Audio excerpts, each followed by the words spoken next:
Hey guys, Blake here with another video, and today I want to talk to you all about this fantastic little dwarf cichlid in here, the Neolamprologus Multifasciatus, also known as the shell dweller.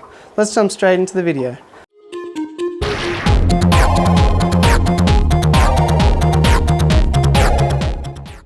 Alright guys, so you might be familiar with the Neolamprologus Multifasciatus. These guys are a shell dweller from Lake Tanganyika in Africa. They're just a fantastic, high personality little cichlid that I would recommend to any fish keeper. In the natural environment, they inhabit the shoreline of Lake Tanganyika, where there's soft substrate and a high availability of the shells of Neothorma snails, which also inhabit Lake Tanganyika.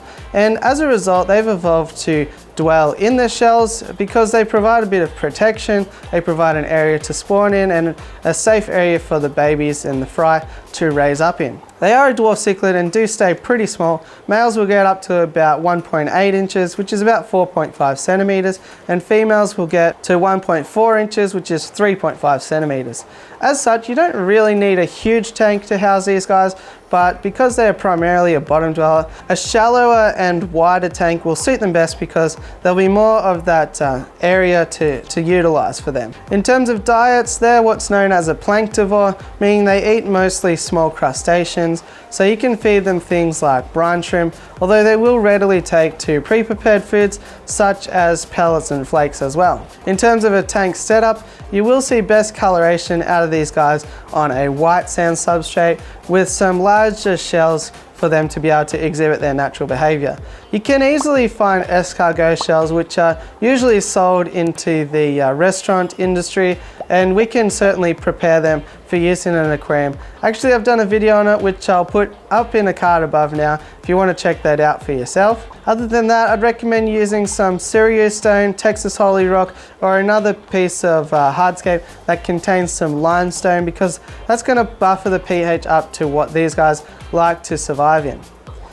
On that topic, they like to live in pHs between 7.5 and 9 because they do have that hard alkaline water in Lake Tanganyika, and they prefer a temperature of between 75 to 81 Fahrenheit, which is approximately 24 to 27 degrees Celsius. I've found them to be a really robust cichlid, really rewarding, and I've been lucky enough to breed them as well. And it's super awesome when you see just out at the little back of the shell, you just see some tiny little eyes poking out, looking back at you, and it all makes it worthwhile. They're really easy to breed. They do it all themselves. All you need to do is provide some clean fresh water, some nice high quality food, and they'll do the rest. And if they have enough availability of shells, you should find your population grows fairly rapidly and fairly effortlessly.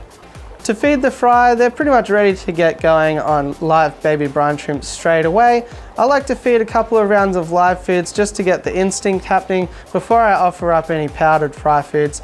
I find that I just have best success that way, and I would also recommend that to any other fish keepers raising fry of any kind. They are pretty difficult to sex out.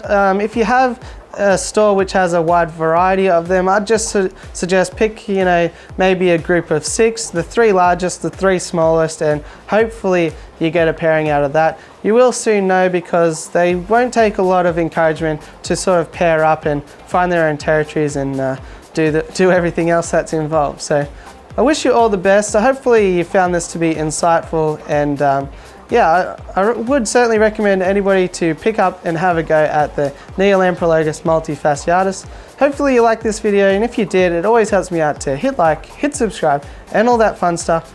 Other than that, I'll catch you on the next one. Thanks for watching. Have a great day.